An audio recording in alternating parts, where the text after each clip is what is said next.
So I sat down yesterday with Pro Football Network's Ian Cummings, and we discussed risers, fallers in this draft class, as well as some guys to keep an eye on, especially going through the second half of the season. Because there are some guys that have been getting some reps recently, and they've been looking mighty good. But what's crack-a-lacking? It's your boy Broshmo, just in case you did not know so. Go ahead, become a bro and subscribe. Leave that thumbs up if you enjoy the content. And as always, let me know what you think in the comment section below. I do have a 3-round mock draft out with Alex from the Hail Mary podcast. So if you want to check that out, just go to the channel. It's there. But let's go ahead. Let's get to Ian Cummings and enjoy. I'm here with Ian Cummings from Pro Football Network. I almost said Focus. But tell us about yourself, Ian. Where can we find you? Because you do good work, man. Thank you. I appreciate it. Yeah, I mean, just got done with my last 7-round mock, which, man, those are always... My God, I should have started this one. I usually try to start them earlier in the week because I know I'm going to spend like 2 days on the picks, just like thinking about it, just going through it. And I started this one on like Thursday. It was due Friday. So I was like, oh my God, I just had to cram all of it together. And but it came out pretty good. I always like to play with those possibilities. So, but yeah, at Ian_Cummings_9, Pro Football Network. The branding is definitely similar, man. I mean, you got Pro Football Talk, Pro Football Focus. I mean, there's a lot of pro football stuff out there, but I'm partial to the stuff we do at Pro Football Network. We've got a lot of good draft content coming in. So I got a pretty darn good simulator too. So yes, sir. We got a comprehensive update coming too. I saw that on Twitter. Yeah, we're like, hey guys, a lot's changed. All right, we got to get back in there. We got to figure this out because the big strength of our simulator is that we do go in and update it a lot. But lately so much stuff is piling up during the college football season. You got to get in there and just do an overhaul sometimes. So that's what we got coming up this weekend. Actually, we're gonna make a lot of changes. I highlighted I think 4 dozen guys just today. Like, hey, we got to talk about this guys. So. We got that coming up, but yeah, a lot of good stuff over there, and it's only going to keep going as draft season kind of rolls along. Oh yeah, dude. We are, well, for some people, the beginning. For guys like us, it kind of started during the summer. Yeah. But I feel like I'm halfway through. It's like it's been so long, man. I know. I feel like we were kind of spoiled last year because we had less than a third of the prospects. Mm-hmm. Golly, dude. And then not only that, but half of them came back with the extra year of eligibility. So it's we got 60% of the normal prospects last year, and now we got 140% this year. All right, that swing, man. I needed to calibrate for a little bit. Yeah, no, sure. It's wild. But we're gonna be going over some of our favorite risers, fallers, and then some guys to watch for the remainder of this season. And you're gonna start us off with your first riser. Cool. Yeah. I feel like it's right to start with this guy, just because not only the position, but also the implications. I think Kenny Pickett of Pitt is the guy we got to talk about. He's a guy. I think he's got 21 touchdowns to 1 interception so far this year. He's already blasted away his career records, and he caught my eye last year. I wrote a piece about him. I was like, it looks like he could be a potential starter. I thought he had great off-script ability, great athleticism, and a good arm. Not elite in terms of strength, but a really elastic arm where he can generate velocity off platform. He can go off platform and make those plays. And I also liked his poise under pressure and, his responsiveness to pressure. I think he can evade guys, and, he's pretty tough, pretty good competitor. So I was looking at him and I'm like, I see some starting upside. I didn't expect him to emerge this year like he's done, but, he's comfortable, he's healthy, he's always dealt with injuries. Exactly. This is the perfect class to do it. Rattler falling off the board, which we'll get into later, but no one has stood out in this QB class. I mean, maybe Matt Corral, he's my QB1 right now, but that's very tentative. You don't love anyone, and it's the perfect kind of class for a guy like Kenny Pickett to emerge. Pickett is a smart player. He's got anticipation.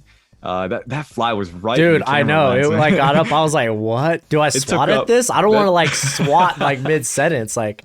It took up 50% of the pixels for a second, just like that, man. But yeah, back to Pickett. He's He's a smart player. He throws with anticipation. He's been really accurate, very, very mechanically sound this year. And on top of that, I think he's got the traits. People will kind of look at the arm, and I don't think it's an elite arm, but you ask yourself, is it good enough to be an NFL starter?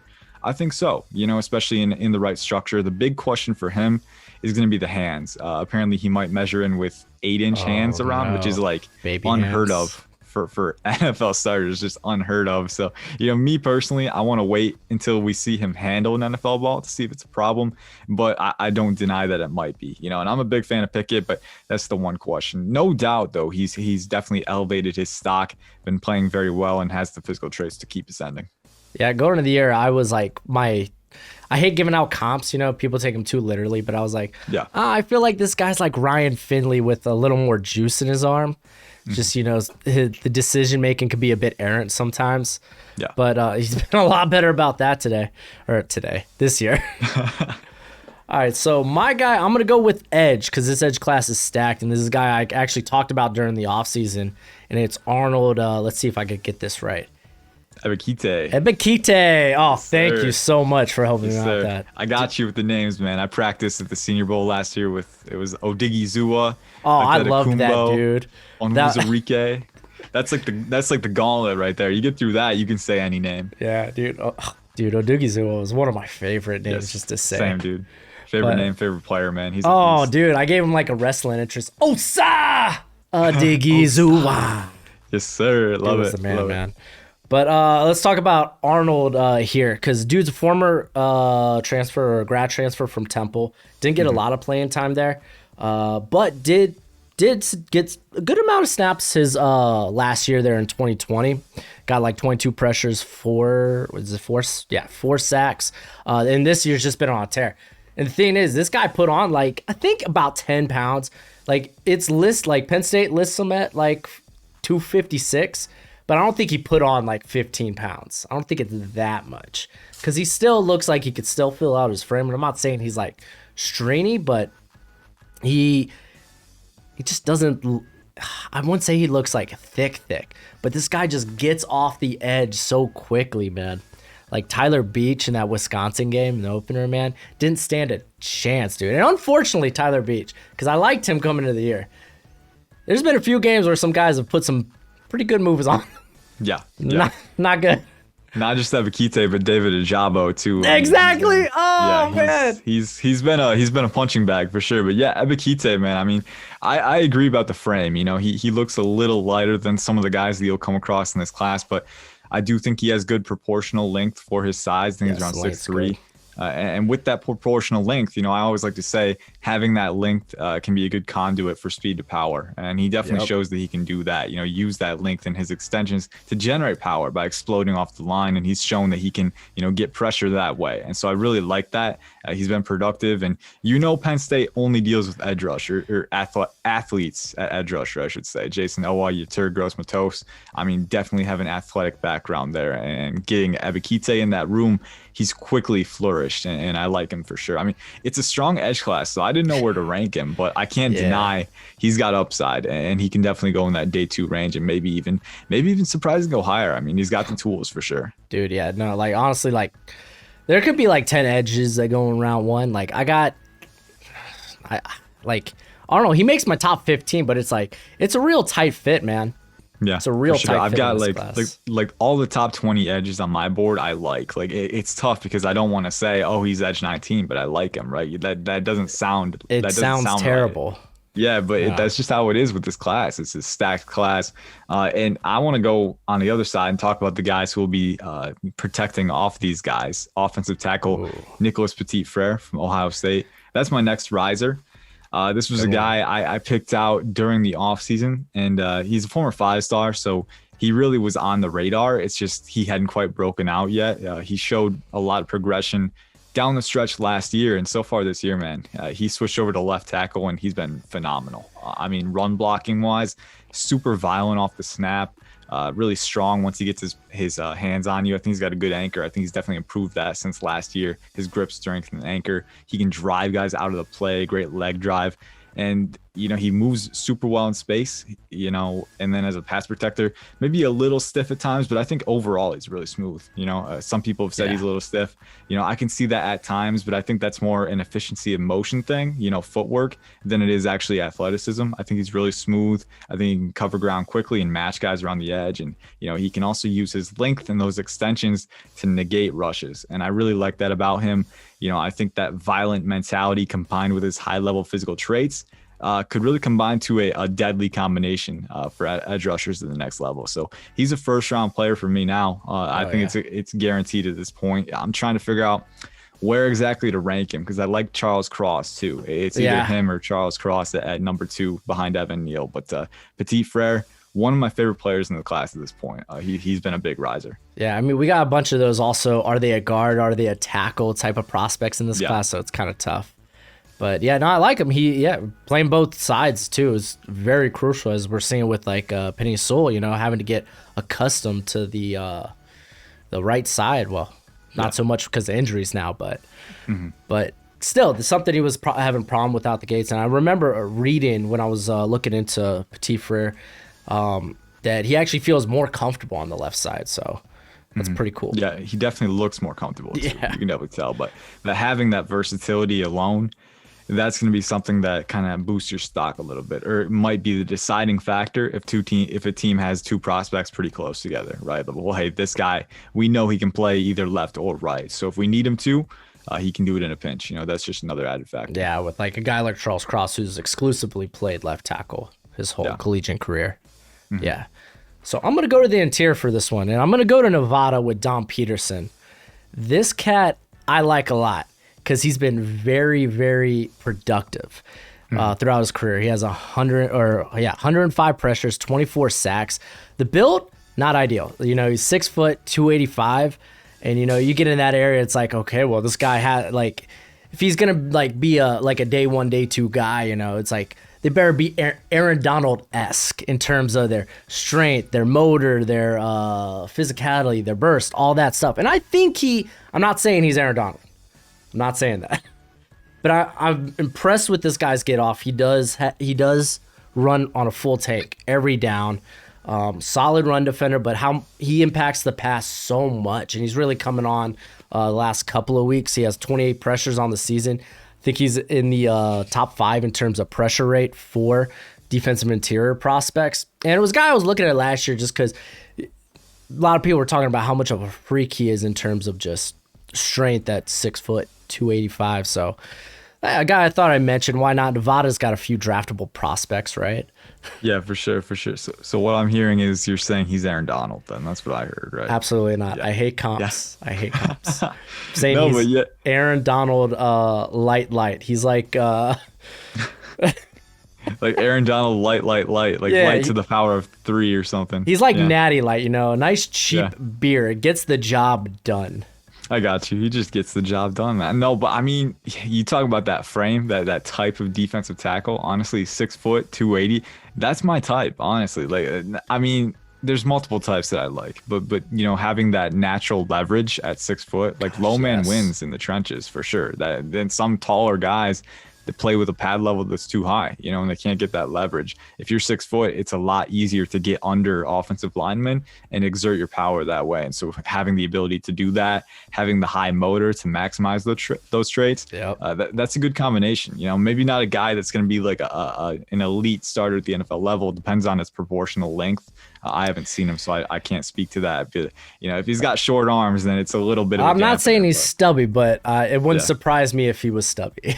I got you, but hey, even then, a little Energizer Bunny going at the interior, having that high motor, usually, and especially if you're 6 foot 280, that's even getting closer to maybe like at the Kerry Hyder range where you can be a hybrid guy across the line, maybe move around with your alignment. So, I definitely see that, and that motor is translatable wherever. So there's a few guys in this class that kind of fit that mold for me, but I'm very excited to see how this guy tests out, if anything, dude. I think he's really going to blow up the combine for a guy his proportions. Yeah. And if he's explosive, honestly, people can deal with the lesser length, If he's not explosive, then it's all right, well, he's probably just a utility guy, right? But if you have that, then that at least goes for something for sure. Now I feel weird because I have some high profile guys, but you just did Dom Peterson. So well, to be fair, like again, this was in anticipation. So like of what you were doing, I was like, okay, I'll just throw this guy out here. I'm testing the waters. I'm seeing where you're at. And then, okay, I could relax. I could go down here and talk about one of the guys I really want to talk about next after you're done. I got you. All right. Well, then I'll stay the course. I'll be the boring person and go with the high profile guys. My next one is going to be Alabama's Jamison Williams, the wide receiver transfer. Oh, from Ohio gosh, State. yeah. Dude, I mean, just speed, but also beyond that, I mean, he's shown he can, utilize sharp route cuts. He's shown he can just break back in a flash. He's shown he can go up for the ball. So I really like this guy. I think, on top of his speed, he looks like he's starting to put together a complete skill set, especially from a route running standpoint, being able to channel your speed and separate that way. Some guys are just vertical threats. Jamison Williams is definitely not that. And I think, coming into the year, John Mechie was the guy who was ranked above him. Everyone said he's the better Alabama receiver. I think we can confidently say now that it's Jamison Williams, having that game-breaking speed. And then on top of that, having some nuance to go along with it. I think he's going to find a role in the NFL sooner rather than later and be a dynamic weapon for wherever he goes. Dude, yeah. I love his, just stop and go. Yeah. It just doesn't feel like he loses any speed by doing so. I like it. I like that a lot. And especially that's important in this receiving class right now, Exactly, right? There's some guys, and we might talk about this in the followers, but there's definitely types. And for me, I like guys who can create, whether it's creating separation or creating after the catch, or just create something, right? And Jamison Williams with his stop-start ability can do that for sure. He can create very, very copious amounts of energy in just the snap of a finger, just like that, completely sudden. And that complete and total suddenness really makes him an appealing player, especially if you can apply it, which he's shown he can do. So he's rising on my board. I think I got him as a top 75 player right now. And, which in this receiver class is pretty impressive. This receiver class is really stacked. So if you can get in that range, I mean, it's a good range to be in, and definitely a place where I think you can, with your speed, especially if you test through the roof, which I expect him to, round 2, maybe even round 1, it's definitely not out of the question. Oh yeah. I mean, yeah, like you said, with this receiver class, it's definitely it's not nearly as top heavy as we saw the last couple of years. I feel like we've been spoiled the last 2 seasons. Oh yeah, 2 years with draft, but yeah, no, definitely I feel like it's getting a lot meatier in the middle with the prospects. So yeah, I can't wait. So I'm going to stick to the offensive side of the ball. I want to talk about Greg Dolcich out of UCLA, the tight end. I love this cat.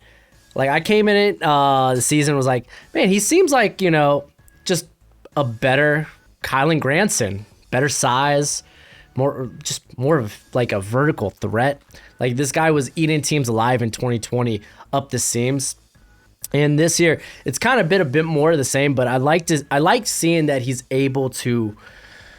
He's not just living off those seam routes up the middle, though. That's where he's the biggest mismatch. You're trying to throw safety on him, good luck. Unless they're like Kyle Hamilton, good luck. But no, he's doing a lot after the catch. I like that. He's already got 7 forced missed tackles on the year, which is a career high. You could go back to that LSU game, man. All he did was come across the other side of the field and just took it to the house, man. But I like this guy. I don't know, in terms of blocking, I don't think he's going to be much of a pass blocker, but with his receiving upside and capability, you don't really want him to be. My dogs are right here fighting, man. It's come on, guys, what are you doing? But I don't know how. Why didn't we make your risers list? Come on, man. Yeah, I know, right? They're wondering. Because y'all are brats. But I'm not confident in his blocking ability in general. He's got decent size. What is he? 6'3", 245. So it's not great, not ideal.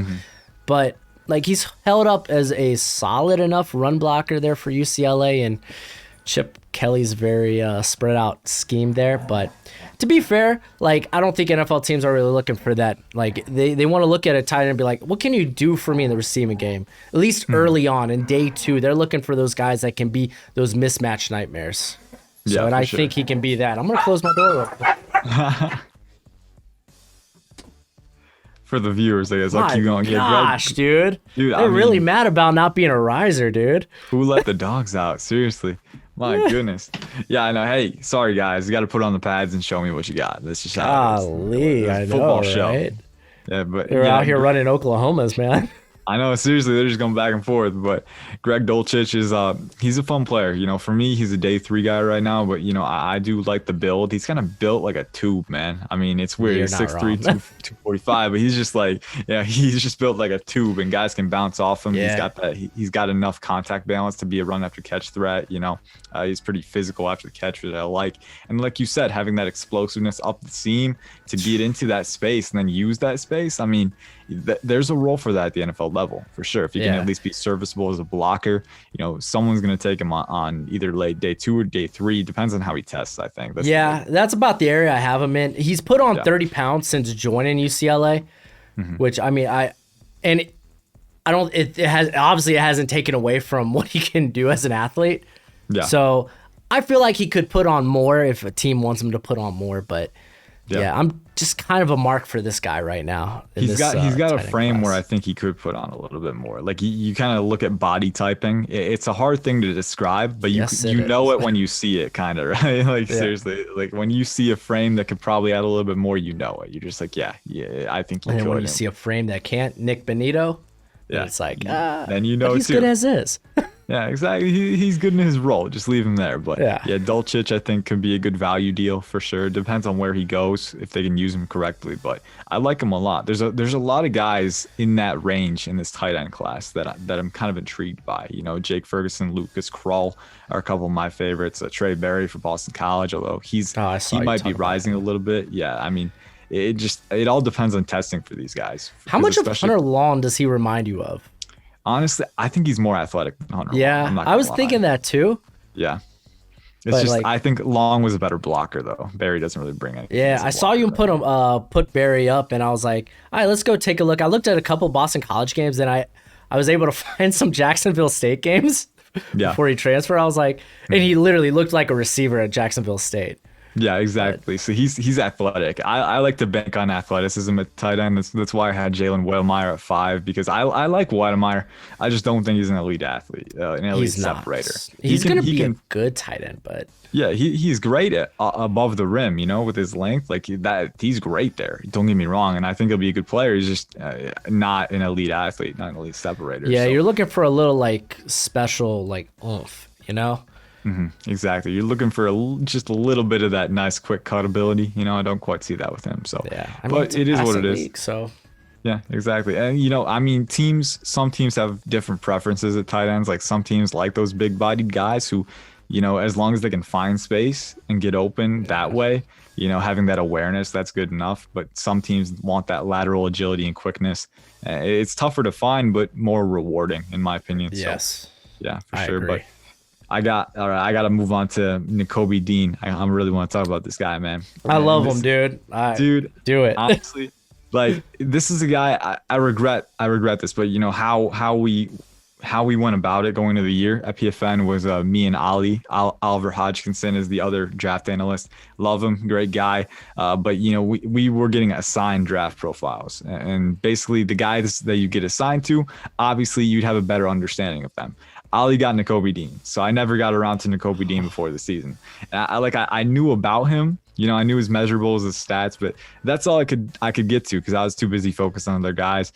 And I kept hearing people tell me, hey, this guy's legit, and he's proved it this year. He really has. We were talking before I started recording about how I was like, man, linebacker is such a do nothing position sometimes. Yeah. But like Nicoby Dean is fun to watch, man. Dude, yeah, honestly, he changes the standard at linebacker, man. I mean, you know how strong of an impression a player has to make when like it wasn't that he wasn't on my radar. I never got to him before the season, but he's my LB1 now. You know, I've watched enough of him in 2021 to say he's my LB1 because first off, no one has really ran away with it this year. I really like Devin Lloyd, don't get me wrong, but I honestly think Dean's instincts are a little bit more consistent. You know, Dean recognizes things so quickly and then he responds to it. And the second gear he can hit when he recognizes plays, man, is insane. He explodes toward the football. So fast. He just closes just like that. And then he's dense, you know, he's physical.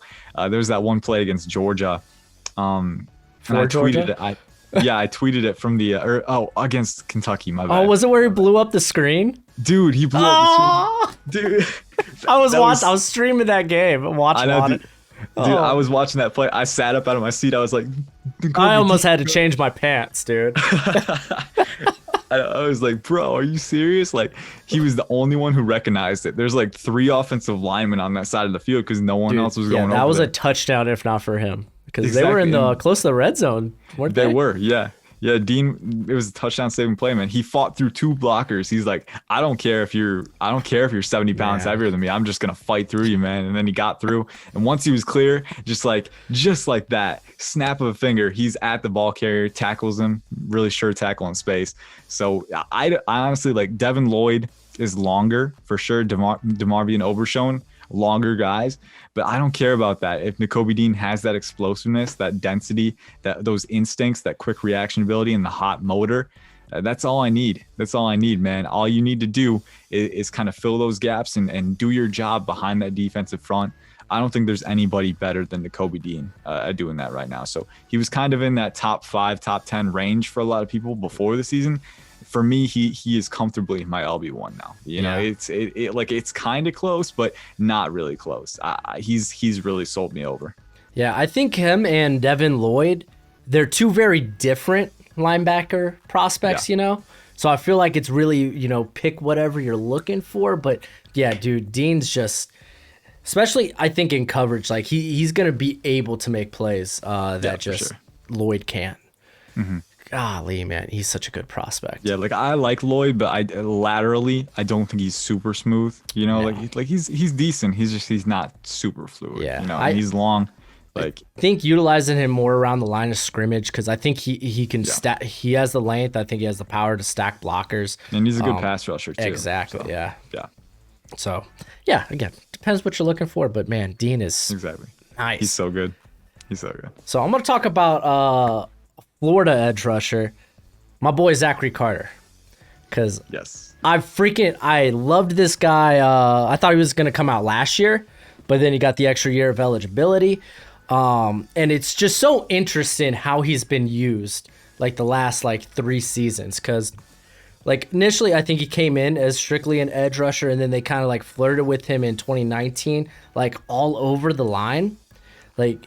He was just kind of like the Swiss Army knife. And I think he was still doing it around like 270, 275 maybe. Mm-hmm. But they had him playing nose in some cases. And it was just wild to see that flexibility. But none of it was really like next level in terms of the production, you know? And like I thought he was going to be a guy that would need like a Marlon Davidson type of Senior Bowl. Like I thought this was a guy that was... Yeah, he's playing edge now, but he's probably gonna have to kick to the interior. And then I heard that like the dude put on like a ton of weight, so he's like, I saw him at one time listed at 290. Florida currently has him listed at 285, but still playing the edge, and he's winning. He's looking more impressive than Brennan Cox. I'm not gonna say he has like great get off, but just man, dude, this. I just like how he handles blockers in general. Like he can manhandle them. Like I think a lot of that stems from the prior experience in 2020, 2019. The dude's got 5 sacks this year. I think ideally he's probably like a 3-4 end or maybe like a early down edge that you can kick inside. Like I like that flexibility. I think he's definitely maybe in that like late day 2, maybe 3rd round conversation. But it's just like this edge class is so stacked. You need a little something different than, you're explosive, you can bend, you got length. Like, and I think he has that different. They could kick to the interior and he's gonna be a lot more twitchy than those guys on the interior just because he plays so much on the outside, or he has there. So I just love the utilization or how you can utilize this cat. Yeah, for sure. Good. I have him on my defensive tackle rankings just because I think projection wise, maybe a little similar to DeMarvin Leal. Not as a player. I think Leal's still a little bit of still a level above him, but you look at the types of players. Leal is 6'4", 290 and shades out to the edge a lot. And Zachary Carter, 6'4", 285. He's kind of the same deal. He can play on the edge, he can play at 3-tech, and he can even play even closer 1-zach 0. Not advised, but I'm just saying he's done. Not advised. He's done it. He's done it. That alone, like having that experience to attack different linemen from different leverages, from different attack angles is valuable. And you can definitely tell that he's picked up a lot over that. I think he uses his length pretty well, like you said. He can convert that power pretty well from multiple spots, and then have, especially on the interior, like at that 3-tech spot. I think that's the perfect spot for him because, like you said, his athleticism from converting to the edge is a little bit of a mismatch there. Oh, yeah. I think this past mock draft, I had him go to the Seahawks. I think he could be a good fit there. The Packers too. They like to have those bigger edge rushers, but also he can go inside and be that 3-4 end like you want. So I think having that versatility, especially for hybrid fronts at the NFL level, and showing that he has pass rushing upside this year, I think that's all I needed to do. I think he's a safe day 2 prospect with that versatility. Having that hybrid ability really kind of compounds your value in the eyes of NFL teams. And he's made everyone forget about Brennan Cox. Yeah, for sure. And I'll admit I wasn't super impressed with Brennan Cox to begin with, but Zachary Carter's kind of put the nail in that coffin. Like, hey, I don't think Cox is a bad prospect by any means. It's just like you got to bring something a little extra in this edge class, and he just doesn't have that. He's not like a wonderful athlete. Like, he's fine, flexible. Like, he could bend the edge fine, but doesn't really have any overwhelming traits for sure. Exactly. And I think like you said it perfectly, in this edge class, you can't even if you stagnate, like, you don't even have to play bad. If you're just not great, then you're gonna fall down the board. Honestly, there's so many good ones. Exactly. The problem. Exactly, man. And it's tough. It's a tough situation for sure, but that's just how it is. So I guess I'll continue with my 5th riser. Before I do, here's some other guys that I listed. I'm not going to talk about them, but I listed them. If we talked about all these guys, we'd be here for 4 hours. Yeah. So we're trying to cut it down a little bit, but there's a lot of guys to cover, man. I mean, 6 through 10, these are my guys from that. Florida State, Jermaine Johnson, another edge rusher. Former 6'5", Georgia guy too. Yeah, for sure. Former Georgia, definitely has that pedigree, and I think he has all the traits. I think he's pretty explosive. He's more of a long strider, but he can bend around the edge. He's got length, he's got power, and he's been super productive this year. So I mocked him in the first round of my recent 7-rounder, and I think he could definitely go there. I mean, he's productive and he has all the traits. So just another guy in this super strong edge class. He looks so muscly. Like, I know, he looks dude. thick but jack thick. Like, usually 6'5", 260, you're going to be like maybe a little lanky, but this guy is completely filled out. I mean, he's definitely got some baseball power. bats for arms, man. Exactly. And then he still moves well, which makes him even scarier. So, I mean, to me, he's got everything you need. Honestly, I think he's my 8th edge rusher. No, 7th. I think he's my 7th, but I'm thinking about moving up even further. Yeah. He's really good. I've been having a tough time with my edge. Where to rank my edge dude class. It's so hard to sort. It's so hard, but and then I'll go through the rest of these guys. Cameron Thomas, San Diego State, another hybrid defensive lineman. Devin Jackson from Blue Chip and Rise and Draft has always been a big fan of him, and he caught Cameron Thomas caught my eye before. I think it was when I was watching Carson Strong back in August against San Diego State, and I'm like, who's this Cameron Thomas guy? So I put him in the memory banks, and he's been really doing well this year. So he's another hybrid guy with good athleticism. I was gonna say, doesn't he like play interior more so for them, but like at 260? Mm-hmm. Yeah, like 260. So he's fun. You always love to see those guys who are a little undersized but have the length to hold their own there. Like, I think Michael Clemens, Texas A&M, is another one. He can shade inside, and he's like 6'5", 270, and he can hold his own there too. So seeing those guys who can do that, it's a really fun thing to see. And I think like you could pack on a few pounds at the NFL level and kind of make him even more powerful there, or you could use him as a hybrid guy. Having that flexibility. Again, we talked about it with Zachary Carter. That's just a great thing to have. So moving down the list, I'll bring these guys up really quickly, and then I'll get to my final big riser. I want to ask questions. Carter Warren, Pittsburgh offensive tackle. Love this guy. He's really taken a step up against Tennessee, man. He was really flashing. I think he's got great length, great power. He's a mauler. So keep an eye on Carter Warren. I'm gonna write that down. I don't have that guy on my list. Yeah, Yusuf Corker, Kentucky safety, is another one. Super explosive, long. I think he's a little bit better in coverage. He's been making a ton of plays in coverage this year, but he can also come down into the box and make plays there and tackle guys. So he's been flashing. He's moving up boards. And then Anaya Smith, Texas A&M. He was a hybrid receiver running back coming into the year. He's kind of transitioned to more receiver this year, and he's a separator, man. I mean, he creates space, and he can create after the catch too. So he's that 3-level threat who I think can go a lot earlier than people expect. So really big fan of that guy. But my final big riser for the video purposes is got to be Michigan defensive back Daxton Hill. This guy. And the slot? Slot, man. No, don't hit me with that. No. But no, I mean, I'll concede he's played in the slot a lot this year, but I do think he can play wherever. I think, man, zone, whatever you need him to do, he can do. And I think in that slot role, in that hybrid safety role this year, he's definitely shown what I wanted to see from him, which is quicker reaction ability, quicker processing. I think last year there were plays where he'd be standing up in that safety position and, his eyes would be in the right spot, but it would take a couple seconds for it to click and for him to really pursue that play. This year, he's been lights out. Once he sees it, he's gone. And he has elite closing speed. I think he had a 4.3 40-yard dash and a 43-inch vertical out of high school. So he's about as elite as it gets as an athlete, and he's definitely shown that. He's shown he can convert the catch point. He can rise up and bat down passes. He can get those interceptions. He can make those game-changing plays. And to me personally, he's a top 20 prospect on my board. Now, I love athleticism, so, I kind of weigh it heavily there. But if he shows he has the processing to maximize that, which I think he has so far this year, he's played in the slot a lot. And I think I would play him a lot there in the NFL, but I also think he has that processing now. He's confident enough in what he sees, and he has that closing speed where I think you could put him at 2 high, single high. I think he can go wherever. And having that versatility in the modern NFL in the secondary, you could be a cheat code, man. I'm just going to say it. I think Daxton Hill has that potential. I mean, a lot of teams are playing more 3 safety sets, so yeah, that works out. The more versatility you got, man. Because I honestly, I think this guy's got the movement skills to play center fielder if you want him to. So, which, I mean, honestly, in this class, there's a lot of guys that actually can do that. So this safety class is good too. I know, dude. It's insane. I mean, edge class, safety class, pick your poison, honestly. I mean, there's so much value on the board. Yeah, good defensive class in general. So I'm actually going to talk about the other Cincinnati corner, Nicoby Bryant. Hey, before you keep going, your mic is crackling a little bit. I'm just saying. It's only on Zoom.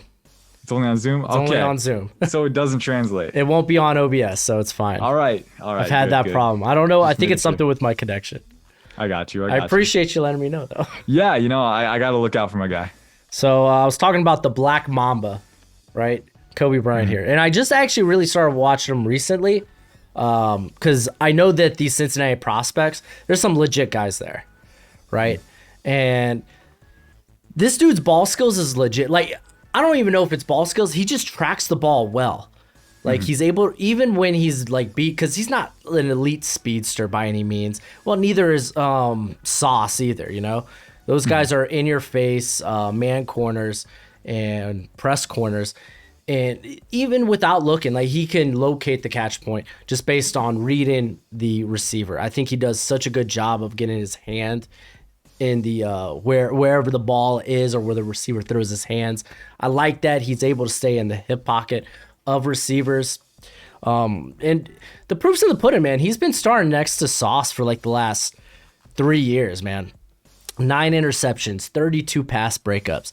He's allowed a completion percentage of 56.5%. And I think, honestly, like, this guy wasn't on my radar until this week, honestly. But, oh, man, yeah.